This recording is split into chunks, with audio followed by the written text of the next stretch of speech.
யார் வந்து இவரை கூப்பிட்டாங்க, அந்த ஆம்புலன்ஸை கூப்பிட்டாங்க, யாருக்காக இவர் போனாருன்றதெல்லாம் பதிவேட்டில் இருக்கும் இல்லையா? பதிவேட்டில் இருந்திருந்தால் அதை உடனே வெளியே சொல்லிட்டு இருப்பார்.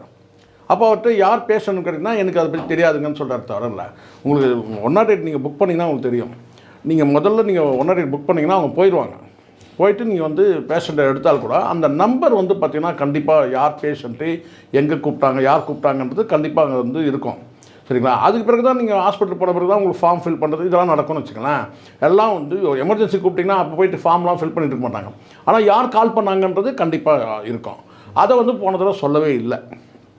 சரி, அதுக்கப்புறமும் வந்து பார்த்திங்கன்னா இது திட்டமிட்டு நடக்குதான்னு சொல்லி நம்ம யோசிச்சிடோம்டா. இப்போ இந்த ஆம்புலன்ஸில் வந்து பார்த்திங்கன்னா யாராவது பேஷண்ட் இருந்தாங்கன்னு கேட்டால் இல்லை.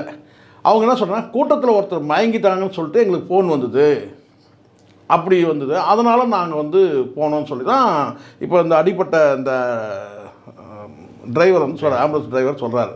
கூடவே வந்து ஒரு கர்ப்பிணி பெண் இருந்தாங்க. அவங்க வந்து கர்ப்பிணி பெண்ணா அவங்க வந்து ஊழியர் தான் அவங்க வந்து தாக்கப்பட்டாங்கன்னு சொல்கிறாருன்னு. இதை வந்து நம்ம மேலோட்டமாக இது வந்து ஃபேக்கு, இவங்க பொய்யா தான் போனாங்கன்னு நம்ம சொல்ல முடியாது.